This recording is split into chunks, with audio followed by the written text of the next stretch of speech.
Yo, what is good, Jets Nation? Welcome back to Jets Media. This is Richie, and in this video, I want to give you guys my recap to day 4 of Jets training camp. And yes, I was in attendance today, so this is the first time I'm going to give you guys my first-hand perspective of Jets training camp instead of me, sitting right here in my studio, refreshing Twitter, seeing what DJ has to say, and Rich Cimini and Connor Hughes, and hearing what they have to say about training camp. I get to give you guys my perspective of what I saw in person from our guys, and I'm so excited to give you guys this video. I'm sorry it's way later in the day. It was a really long drive for me. I live all the way in Long Island. It was an hour. It was like an hour and a half, 2-hour drive there, almost 3 hours back due to traffic. But I'm here right now recording this video. Going to break down everything I saw today from Jets training camp, and then I'll be there on Monday as well with Jack. So it's going to be so much fun. If you guys are not subscribed to Jets Media, please make sure you do so. And if you want to check me out over on Instagram and Twitter, that is at NYJets_media. And if you enjoy the video, please do not forget to thumbs it up. With that being said, let's jump right in. So, first of all, before we hop into what happened today at Jets training camp, I just want to say how much of a great time I had. If I met you guys at training camp, thank you guys so much for, recognizing me, saying what's good to me. I love meeting all my subscribers. It means so much that you guys really appreciate the content, and I just love being around Jets fans. It's been so long after the pandemic year. None of us can go to any games, and being around 1,000 Jets fans watching our guys go to war together, it was just so awesome. So shout out to all the Jets fans that came up to me, took pictures, and said what's good. And also, shout out to DJ from NY Daily News, the beat reporter. He's awesome. I met him today. He dapped me up, and he told me, he's like, yo, Richie, I want you to start a JETS, Jets chant for me because I want to take a video. And I'm like, all right, DJ, I got you. So here's a video of DJ recording me orchestrating a chant.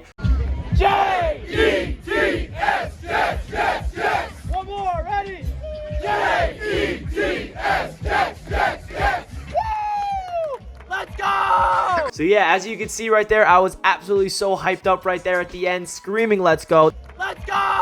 That was right before the practice began. So shout out to DJ. He is so awesome. I'm so happy he's part of the B team with the New York Jets. He was awesome. Dapped him up. And I also met a lot of people like NYJ Mike, NYJ Matt from Twitter. I finally met Ali in person for the first time. As you guys know, Ali is always featured on this channel once a week for a live stream, and we've never actually met in person. So it's awesome to meet Ali. And I went there with my dad. So enough of me talking about my experience. Let's talk about what happened in practice.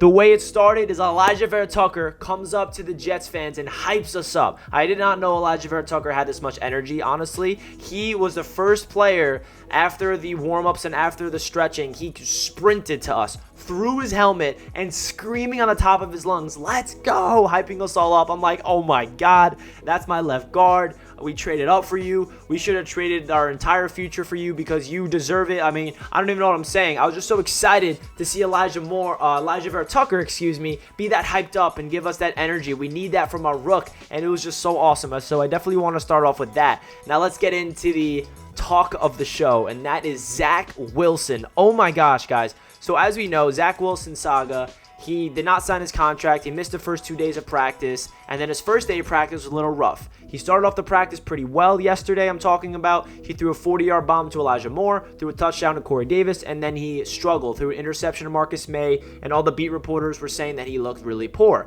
Today was not the case. He took advantage of all the Jets fans looking at him. He said in his head probably like, all right, this is my chance to show Jets Nation they made the right decision by drafting me. And wow, he put on a show, guys. In my perspective of Zach Wilson, what I was looking for today, obviously it's just practice. There's no pads. You can't read too much into it. But what I was looking for in general was really his persona, his energy. How does he command the huddle? What's his arm look like live? What's his footwork? How does he, maneuver the pocket? There's so many things to evaluate a quarterback, and you can only really do it when you see it in person, guys. Like all the highlights that you guys see and all the videotapes that we all see, it's awesome. You can tell a lot from film, but seeing it in person up close is a completely different animal. Seeing that ball leave his arm is just live. It's so crazy. Like he flicks the wrist and it goes 30 yards effortlessly. His ability to maneuver the pocket, and yes, I know it's not really live pass rush because there's no pads, but he still is getting into the rhythm of maneuvering, rolling to his left, rolling to his right. We saw an 80-yard bomb Zach Wilson to Elijah Moore. I think it was like 50 yards in the air, or 50 plus yards. It could have been 60 for all I know. I knew he threw it from the 20-yard line, and then it went at least like 60 yards. Elijah Moore caught it, absolutely demolished whoever was in front of him, juked him out, went for the 80-yard touchdown. That electrify the entire crowd. Other than that, Zach Wilson did a lot of great plays. He spread the ball out to guys like Corey Davis, Keelan Cole, Denzel Mims, Jamison Crowder, even Lawrence Cager, Tyler Croft, Ryan Griffin, Chris Herndon. Zach Wilson literally completed the ball to everybody. Michael Carter, LaMichael Piron, Tevin Coleman. He spread the ball to the wide receivers, a running back, and the tight end. And that's what you want to see from your quarterback. Spread the ball around. He also did a lot of moves on the run. There was a play that I think of right away that I was so blown away from. It was a play action bootleg. He rolled to his right. It was a broken down play in a way, and then he just throws a rifle on the run to Denzel Mims 15 yards down the field, and I'm like, wow, that looks so effortlessly amazing. And then there was another play where it was a simple drop back. There was really nothing happening. His first read wasn't there. His second read wasn't there. Pressure got to him. He stepped up in the pocket, rolled to his left, and then threw it across his body to, I think, Ryan Griffin or someone like that. And then it was just a crazy throw effortlessly across his body 15 yards down the field. And I was just like, oh my God, this is ridiculous. I don't know what I'm looking at. Like, it was a point where Jets fans were just so caught up in the moment, and we're looking around like, this kid has it. Like, you can tell the persona that he carries with him, the confidence, the zip to his arm, the footwork, the energy, everything about it, guys. It's really hard to put into words. I'm trying my best to dissect what I saw from Zach Wilson today, and I hope you guys can understand what I'm trying to say. But everything, whether it's the throws on the run, whether it's, there was another play where he got it and there was pressure in his face, he throws off his back foot, and right away when I saw that, I'm like, uh-oh, might be an interception, might be a bad throw. It's on the money to Keelan Cole for a first down. Like, that's what Zach Wilson's so good at, is improvising, throwing when it gets messy, becoming a guy that can avoid pressure. And I'll say it again, I'm going to say it over and over again, because there's no pads, it's not full live rush, so it's hard to really talk about these plays, but I'm just saying what I saw today, guys. I just want to talk about what I saw. Now, that 80-yard touchdown that I alluded to a couple minutes ago that happened, he literally threw that ball so effortlessly. Like, if you look at the replay of it, yes, it could have been a sack if it was real life, but I don't care. He steps up in the pocket, and he just flings that ball, and it flies. Like, he barely even looked like he put anything into it, you know? Usually, if you see a quarterback, he, like, really puts his shoulders, his hips into it. It looked like he just flicked his arm. Like, that's what Mahomes does. And I'm sorry to say it, our division rival, but Josh Allen. That's what Josh Allen does. He has such a strong arm where he just flicks it, and it goes so long down the field. That's what I saw from Zach Wilson today. It really was amazing. There's a lot of, like, people that was at practice today from the media that was blown away from Zach Wilson as well. So I could talk about Zach Wilson for the entire video, because as you guys can see, I'm blown away by him. Now, is this guaranteed that he's the franchise quarterback and he's going to be the rookie of the year this year because he played well the practice I was at? Absolutely not. I'm just saying what I saw from him today. Blown away. Very impressive, especially coming off a poor performance yesterday.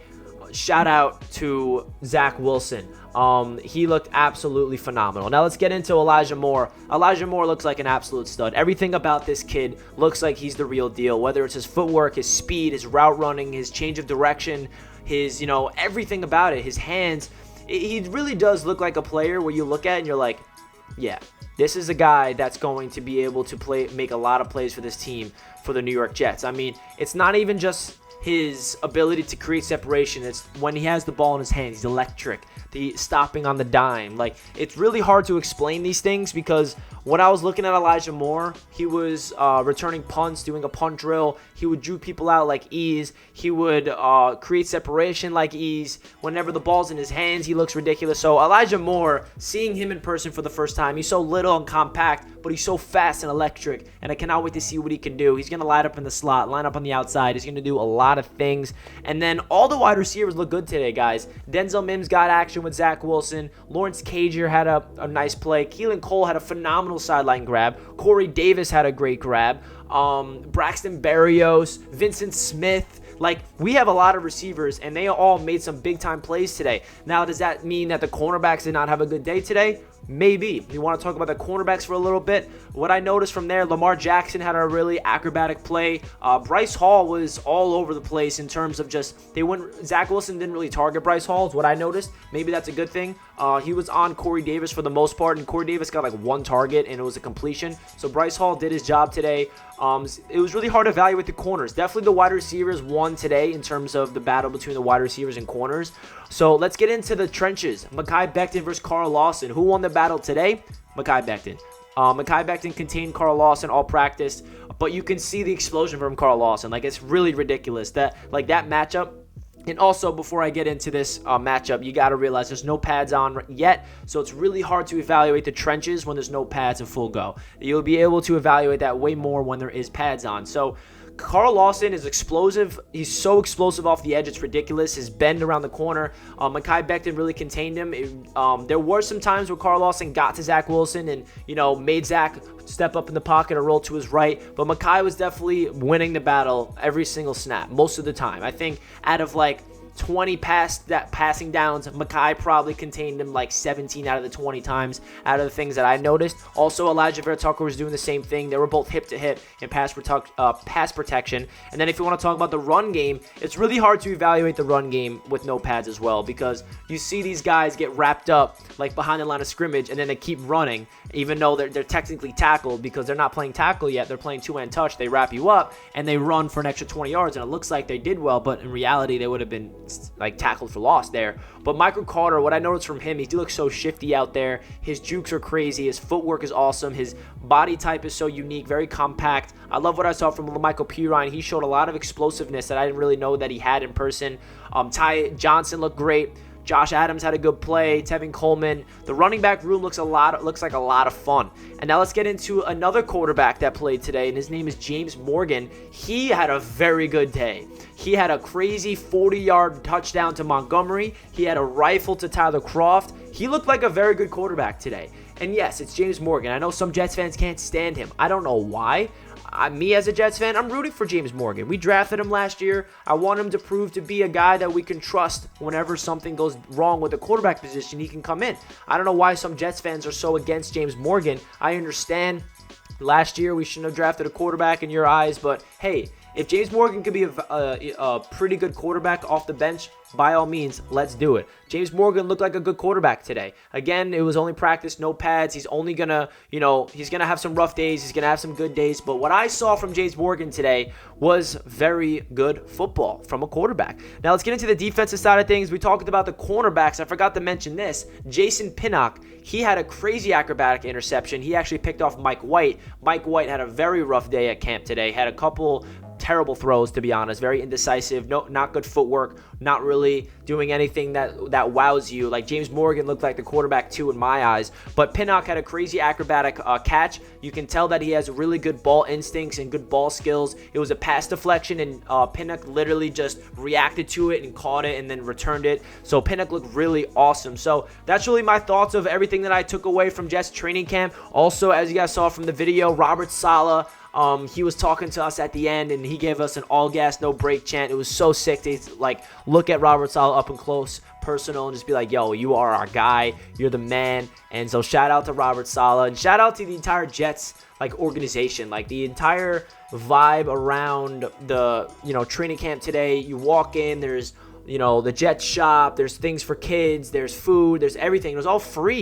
You got to tip your caps to the Jets organization. This was so awesome. I cannot wait to be there again Monday. So my overall takeaway from today's training camp, it was unbelievable. It was a day I'm never going to forget. My first time at the Jets training facility at One Jets Drive. I met so many awesome subscribers. I met Ali for the first time. I met all the beat reporters. I said what's good to Rich. I said what's good to DJ. And it was an awesome time. I also went live. For those of you guys that did not know, I was live at practice for 25 minutes after it was all done, and I'll probably do that again on Monday. So this is a pretty long video. I had a lot to say because this is my first time at training camp. So leave a comment down below if you stayed until the end. Comment down below a Jet emoji if you stayed until the end. And that does it for this video. Stay tuned for more Jets content. It means a lot to me, and I'll catch you guys in the next one. Let's go Jets. Peace.